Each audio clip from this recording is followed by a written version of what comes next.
My name is Dacia Clay. I'm the audio librarian here at Classical 91.7. While I'm a real librarian, I have a deep, dark secret. I know very little about classical music. I grew up listening to rock, and I know something about jazz.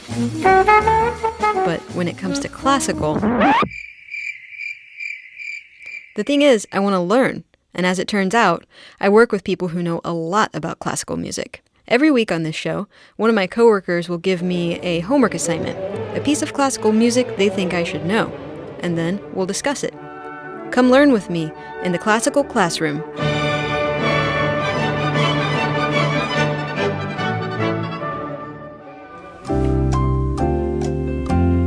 Hello everyone, and welcome to the Classical Classroom. I'm Dacia Clay, and here with me today in the studio is Professor St. John Flynn, who will be the exam giver, or as they call them in the England, my examiner, because today is my midterm. This will be our 27th episode, and apparently it's time for me to test myself and see if I've actually learned anything from this little exercise called the Classical Classroom. So Professor St. John Flynn, who by day is also Classical 91.7's program director, will be asking me questions. And by the way, folks, this is real. I have had absolutely no chance to study for this, so I may get some stuff wrong. So I'm sorry. St. John, welcome. My pleasure. We're here to administer your oral exam. Oh, dear God. Let me tell you about the format of the examination. Okay. There will be 20 questions. We have selected 20 terms from the previous 26 episodes of Classical Classroom.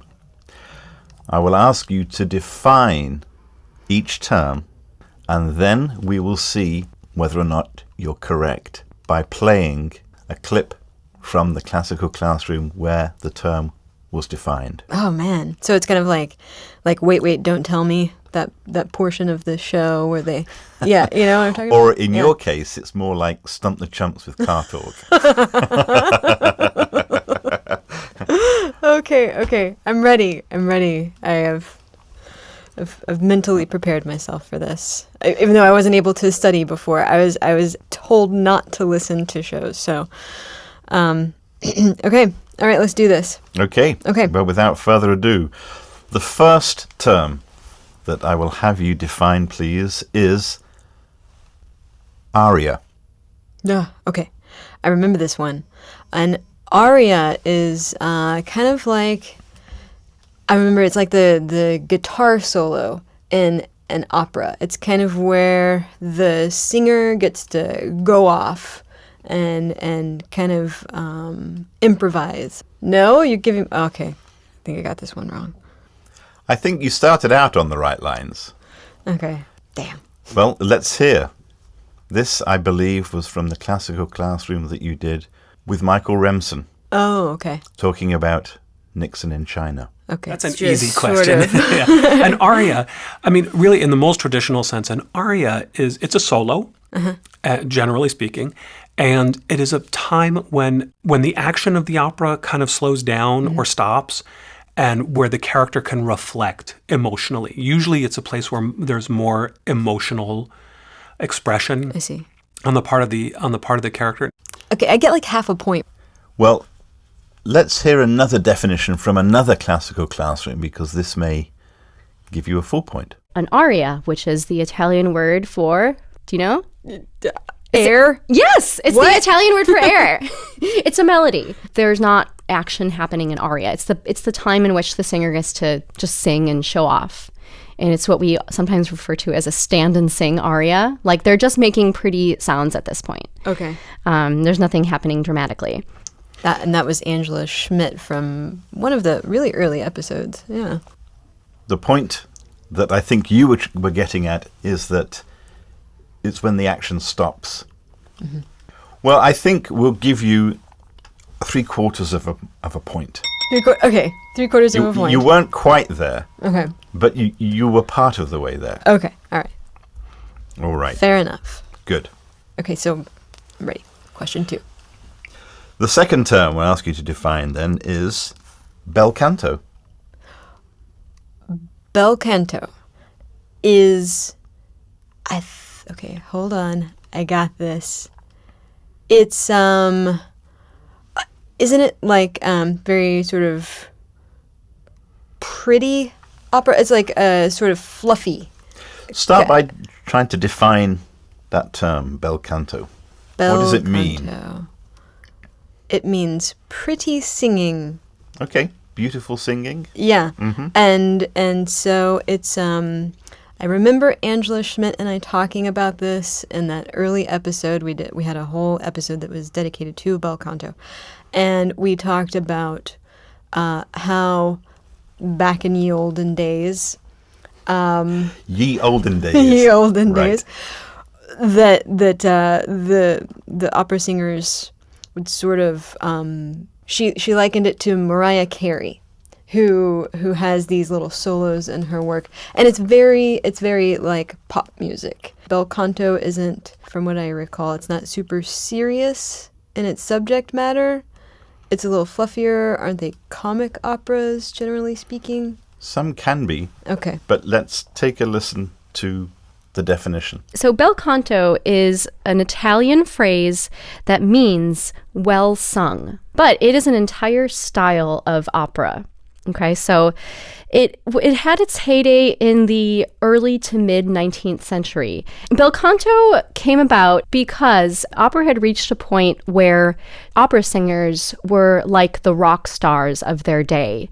And composers started realizing that, and they started writing music to showcase singers, to give singers an avenue to just get up there and show off what they could do vocally. Yeah. And so a characteristic of a bel canto opera is that it has super flashy vocal gymnastics. Okay. Yeah. And what that meant was that everything else sort of took a supporting role to the voice. Everything else that went into making an opera great was there to support the singer. So basically, we're talking like the pop music equivalent of opera. Is Yeah. that, sort of like, Yeah. I don't know. Beyonce? Sure, Yeah. Beyonce is great, has Yeah. a beautiful voice, and is generally awesome, but it's not exactly complex music. I would actually dock you a quarter point because you said Mariah Carey rather than Beyonce. I should be docked a quarter point for that. All right. So bel canto, a style of operatic singing. All right. Our next term to define is character piece. Character piece? Oh my god. I really do not remember this at all. Character piece. I mean, I'm assuming it's a piece of music That has character. where different characters are represented, maybe by different instruments. Thinking like Peter and the Wolf. Well, let's listen to the definition. Okay. Character pieces are shorter pieces. They're like miniatures Okay. that composers wrote. And character pieces have names like capriccio, intermezzo, waltz, nocturne, anything that's not a sonata. Damn. Yes, that was Timothy Hester Yes, it talking was. to you about his piano pieces. Those short Yeah. piano pieces that doesn't have to be a piano piece, but very often they are. Okay, I got 0. absolutely. 0 on that yes, that's a big fat 0 there. Sorry, Timothy Hester. Yeah, well. All right. Okay. All We right. continue alphabetically. The next term for you to define is continuo. Okay, you guys are just making this stuff up now. You wish. A continuo is a piece of music that goes on for a really long time and just continues. You have no idea on this no one, do you? idea. Let's listen to the definition. The continuo section. And I won't get into how that developed or whatever, but in Baroque music, there is a group of instruments that they lump together and they call that the continuo. And it's essentially the bass section of the band, Okay. if you will. And it can include any number of different instruments. In this case, they are using several things. You hear cellos, bass, okay, and harpsichord. Yep, now I remember. That's a big fat zero there. Big fat zero. That's, yeah. Oh, well. Okay. All right. Okay. Okay, I'm gonna moving. get the next one. Okay, good. Okay. The next term then is da capo form. Da capo form. Da capo form. Oh my god. What? I have no idea. Do you want me to say it again? No, that's not gonna help. Just fine. Just play the piece. I'm doing horribly. In this form of what we call da capo. It's Italian for from the head. And what it basically means is there's a melody that gets played and then something else is played or sung. And then that first melody, let's call it the A section, comes back. Only it's a little different because the singer has added some ornaments. Yeah. Okay. So we call that da capo form. So we're back in the world of opera. Mm-hmm. Da capo arias, big in Baroque opera. Mm-hmm. Da capo, as Andrew explains, from the head, or, as we might say, from the top. In other words, you're repeating, you're going back to the beginning Yeah. again, but then there are slight variations. So there is that sense of you sing something, then you go back and you sing it again slightly differently. Right.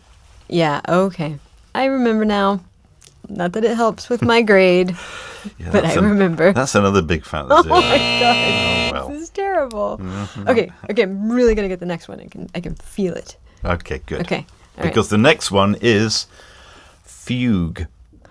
Oh, fugue is a sad piece of music.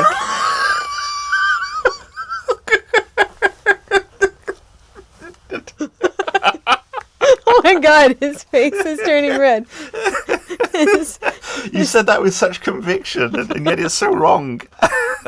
A fugue. Wait, no. I ask for another chance. Okay, a fugue is sort of like. I'm sorry, I have to accept your first answer. you- No, go on. Come on. It's kind of like, it's sort of like a round. It's like, yeah, it's like a little short bit that's repeated, doing it Right, picked up at by the same different time, instruments. kind of like row, row, row your boat. Let's listen Yeah. to the definition. This is like row, row, row your boat. This is a fugue.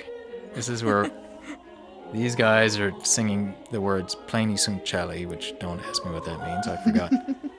Now the second group's coming in with the same words. Now the third group's coming in, saying the same thing. Yeah, It's a round. it's a round. It is.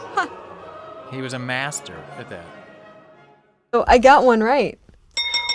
Yeah, okay, yes, we'll give you that one. Okay, well, we'll give you- you that one because that was not technically that was not your first answer, but you're doing so miserably. Yeah, That will. mercy on me. Thank you. No, but I think you're picking up confidence and Yeah, I'm getting you know, steam. that's I can right. I can feel it. Okay. All right. Let's move on to incidental music. Incidental music is music that is. It's incidental. It's not as important as the other parts of the music. It is It's. I don't know. This is so Do you remember? embarrassing. Can you think back to which episode of the classical classroom you may have been speaking about this? Because that might give you a I feel like a this clue. was maybe Catherine Liu. yes. Yes, Catherine and Liu talking about Mendelssohn. that's right. Incidental music, isn't it? Sort of light-hearted music. It's Not necessarily. Oh that's- wait! Yes. I remember. It's kind of like the music for films or a play or something like that. It's music that's specifically made for the purposes of being used with a play or a movie or something. Let's take a listen to the definition.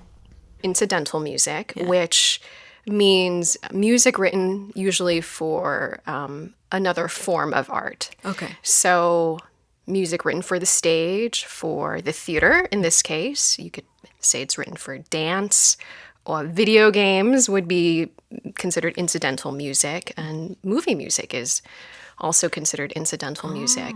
But so it's so it could be background music. It's incidental to what's happening on screen or on stage. Catherine Liu, they're talking about the incidental music that Mendelssohn wrote to A Midsummer Night's Dream. A Midsummer Night's Dream. There we go.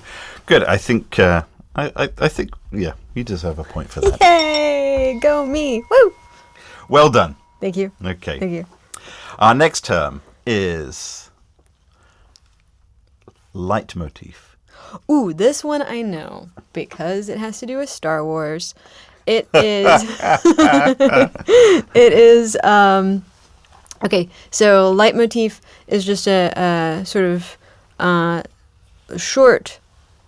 It's like a short phrase that is meant to indicate a certain character, or like in the case of the Death Star, a certain thing, maybe a theme.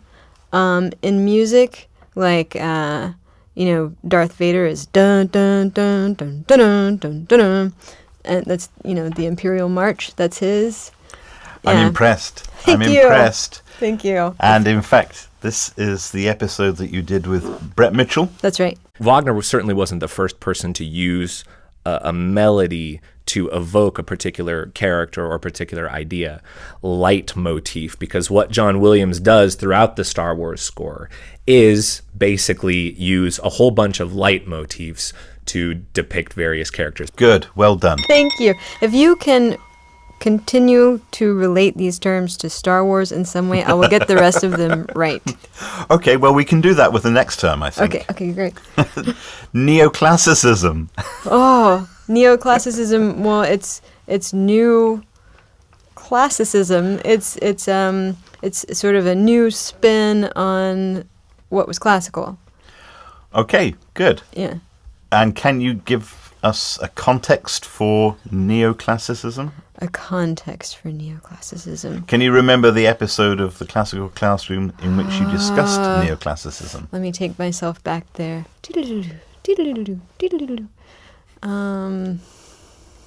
God, no, I can't. Well, I'm sorry, person who was in that episode.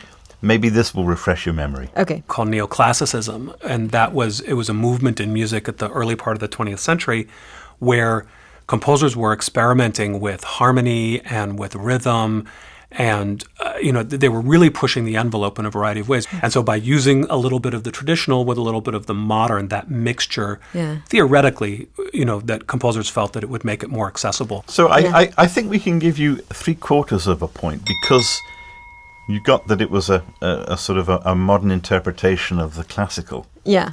Yeah. But we did lack a context. But that was Michael Remsen there talking about neoclassicism in the episode I think that you did on It was Nixon in John China. Adams, Nixon in China. Right. Yeah. Oh, that was such a great conversation. Okay. All right, what's next? Okay. The next term is Nocturne. Ooh, night music. It's music about night, or that may be played at night. It's not necessarily slow, but often is. I'm Night music. speechless. Yes. No, well done. Let's hear the definition. Okay. It means a night piece. Night piece. So it's Okay. a piece to relax. It's just a song with no words, something to maybe fall asleep to. Yeah. But not all of Chopin's nocturnes are sleepy pieces. Some of them can be very dramatic. Some of them are very sad. Some of them are in a major key instead of minor, and they're kind of happy. But they're all somewhat nostalgic and quiet generally. Richard Dowling there talking about music of Chopin, who wrote many nocturnes. Yeah, and to be fair, that was one of our most recent episodes. That was our last episode, so it's pretty fresh in my mind. Good. Well done. Yeah, thanks. That's a full point for you there. Yes. And we move on to our next term for you to define. Opus. Ooh, opus. Opus means... Doesn't opus just mean piece? It just means song? For example, And I know that opie. Opie. I just made that word up. Opie. The plural of opus.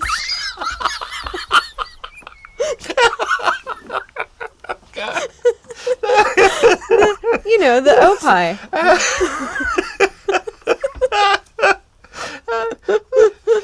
You know what?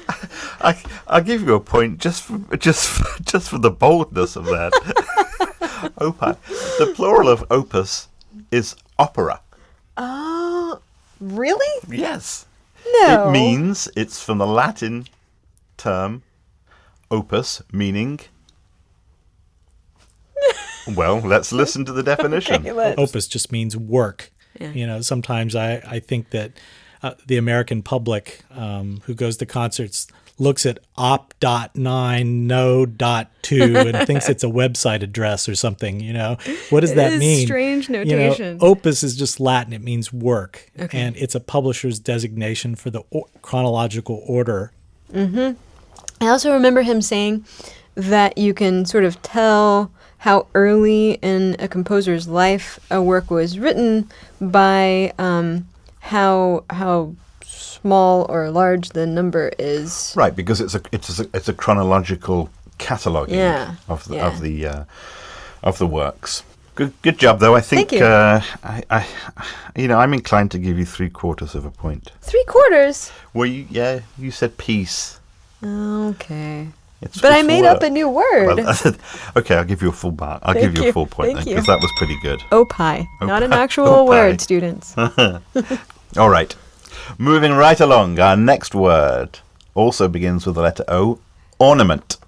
Oh, ornament. Isn't that just sort of, it's like in Baroque music, at the end, they would have like a little trill of notes. It's just sort of ornamentation that, adds a little interesting flair to the music. Is it something limited just to Baroque music? No, but I think it's common in Baroque music. Okay, let's take a listen to the Here's an definition. example of a simple phrase with an ornament added to it.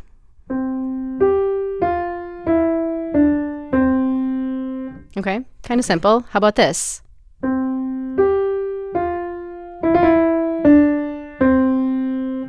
I just kind of added a little Flourish. a flourish, yeah. So that's an example of ornamenting a phrase. Good. That was Angela Schmidt in the episode where you were talking about Bel Canto opera. And again, it's, as you said, it's a little flourish. Yeah. It can also be added to a vocal line. In the Bel Canto style. Yeah. There's lots of ornamentation. I'm so happy that I've actually well learned done. things. Well Yes. done. We have taught you well. You Okay, have. let's see how you get on with this term then. All right. Program music. Ooh. Program music. Oh my god. Okay. You can see the cogs turning. So slowly and creaky like. Creak, creak. That's how my brain sounds. Program music. I'm trying to think back to what episode this was. Ay, Dios mío. I don't know. Okay, play it. You know, that whole kind of letting the music itself without any kind of text tell a story, actually paint a picture for you without the benefit of any words. So they called this program music, where you would let the construction of the piece be a story without any words. Keith Webber there in the episode that you did with him on Saint-Saëns Organ Symphony. Yes. So, program music. Music that tells a story. Right. Okay. So you can even go back to, think of Vivaldi's Four Seasons, for example. Right. That attempt to evoke the seasons in the music. Okay. There's no text, as Keith said, but the music is creating that story. Yeah. Is telling that story. Okay. I got it. All right. I got big fat 0 for that one. Absolutely. Okay, what's next? What's next? Recitativo Oh, or recitative. okay, it's the part of the opera singing that is not the aria. It tells the story. Yes. Good for you. Thank you. Recitativo section. It's the Italian word for recitation. It's a sort of half-sung, half-spoken section in which actually all of the drama unfolds and the action happens and the plot happens. It's what moves the plot forward, are these recitativo sections. That's Well right. done. It's when you are reciting. It's when you are telling the story. It's when you are moving things along. Good. Yeah. So you get a full point for that. Yes. Well done. All right, what's next? Let's see how you get on with the next one then. Scherzo. Oh, scherzo. I remember this because it's kind of like a fast, crazy part of the music. I said that it was like the schizophrenic part of the music. Can you be more specific when you say part of the music? Okay, a scherzo is an actual, like, sort of rapid-fire, schizophrenic piece of music. It is a sort of music. Okay, let's listen to the definition. Okay. Okay, now what is a scherzo? Excellent question. I came prepared. Glad you asked. Glad you asked, Dacia Clay. So scherzo, technically, literally in Italian, it means joke. A scherzo is usually a movement within a larger work, but it could be a standalone piece. That is usually, and it's not always jokey or necessarily lighthearted in spirit, though it can be and often is, but it is a sort of quick, playful piece. Okay. So scherzo basically means schizo. Oh, yeah. I like that. Scherzo is schizo, yes. Yeah. What I was hoping that you would say is that it is the term often given to one of the movements of a symphony. Or in this case, as you were talking to Catherine Liu there about the incidental music to A Midsummer Night's Dream, Mendelssohn's music, one of the movements from that suite. Who was responsible for the scherzo? Who created it? Yeah, I mean, Or who kind of who sort of coined the started to put it term? in the symphonies? Oh, man. Scherzo. I'll give you a clue. Okay. He's one of the big B's. Ooh. I'm going to go with Beethoven. And you would be correct. Yes. Very often in Mozart's day, for example, that third movement would be a minuet. Okay. You start off with your opening movement, then you'd have your slow movement, then you'd have your minuet, and then you'd have your finale. With Beethoven, this is part of the innovation of Beethoven, was introducing what he called the scherzo, and sometimes even the scherzo becoming the second movement rather than the third. So He crazy. he crazy indeed. But he could write music. That's cool. So that was one of his little twists that made him sort of a step above the others. So good, yes. Yeah. A full point for you there. Let's see how you get on with this term. All right. Sonata. Sonata. This is an easy one. You better get it right I'm then. totally gonna... A sonata. I'm thinking of Moonlight Sonata. Sonata. I want to say it's sort of a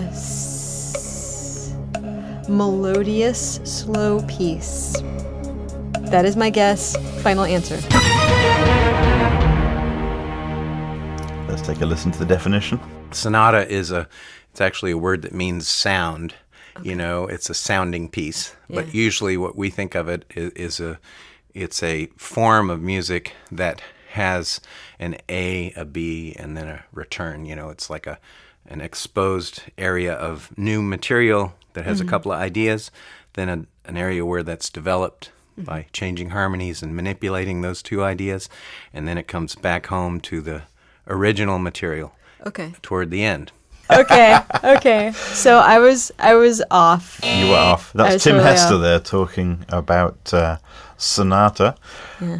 Okay. So if just to make sure I understand it, it's like, you know, your is a sonata, does that take place within a larger work? Well, it depends what you mean when you say sonata, because you can talk about a sonata as a type or a form of music, a piece of music. So you've got a concerto, for example, Yeah. where you've got a solo instrument and an orchestra. Okay. You've got a sonata, which is very often for a solo instrument. So a piano sonata, for example, or it might be a sonata for violin and piano. Okay. Normally 3 movements, 4 movements sometimes, but so it's actually a form like a symphony or I a see. concerto or a sonata. But it can also be, when we talk about sonata form, that is the way of constructing a piece, as Tim was talking about. I see. Okay. Very often, the first movement, of a symphony, they'll talk about how it develops along sonata form. Okay. Got it. So it follows that sort of strict format that he was talking about. Okay. And obviously, composers will play around with that. So it's not always as strict as we might like it to be. But it's music form. Okay. All right? All right.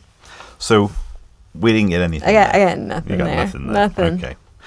The next one. Tessitura. Tessitura. Oh, I remember. Okay.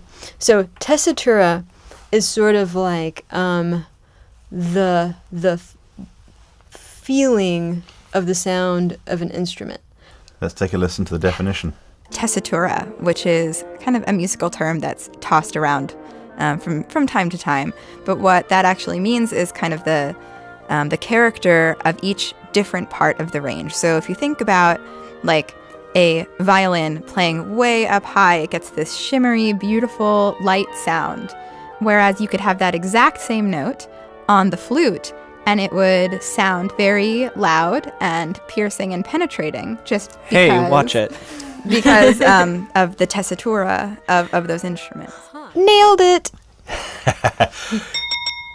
Something to note about tessitura is it's very often used in regard to which particular instrument. Ooh. I might give you this for extra credit. Particular instruments. Clarinet?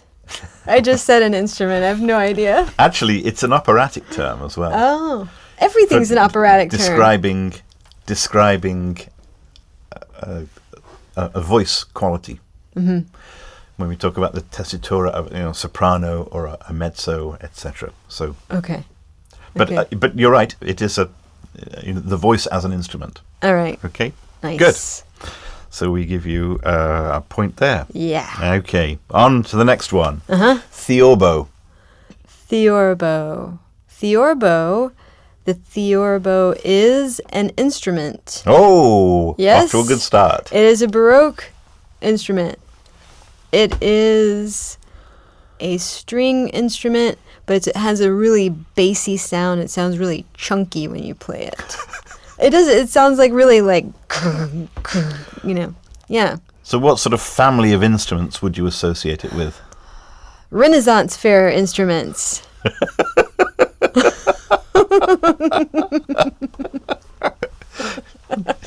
I don't know. Early music.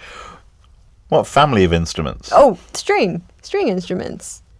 You mean like a violin? No, like, I don't know. How's it played? It's with the bow. No. Played with your fingers. Plucked. It's Plucked. It's sort of like from the guitar family. Oh, right. Okay, I see. But it's got a really long neck. Yeah. Okay. Okay. And it just looks like a very sort of oddly shaped lute or guitar. For some reason, I imagined that the theorbo is played with your feet, but but okay, maybe not. Well, I think we'll give you that. I Yeah. think we'll give you that. Let's hear the definition from the show. Yeah, let's. A theorbo is in that guitar family. It's a plucked string instrument. It's very big and unruly, and it's got this big long... What's the word for that? The neck? The neck, yeah. It's got this very long neck and big long strings, and you put all of those things together, and that's what provides the bass section and also the rhythm. Chris Johnson there giving you a definition of theorbo. That's right. Well done. Thank you. Okay, let's move on. All right. We're getting towards the end now. The next one is tone poem. Ooh, tone poem it's kind of like poetry. I thought it was a poem written to somebody called Tony. It's that too. No, it's sort of like it's sort of like poetry and music. It sort of paints a picture. It's like Smetana's The Moldau, for example. It takes you musically down the Moldau, the river, and you get to sort of emotionally experience that setting through the music. Okay, let's take a listen to the definition. Tone poems, or some people call them symphonic poems. There's a couple of minor differences in the definitions, but the terms are basically interchangeable. It's all about telling a story or painting a picture, and music that sort of evokes these images and tells stories of some kind. Or there's a composer who says, I have this vision in my head and I want to make that into a sort of a musical painting. There you are talking to Amy Bishop. That's right. On the episode you did about tone poems. That episode was so much fun. Good. We talked about Smetana's The Moldau, we talked about Gershwin's An American in Paris, and we talked about Strauss's Death and Transfiguration. Here's the last of the definitions that we're going to ask you. Variation. Oh, variation. Variation. That I can do. So variation is... Oh, okay.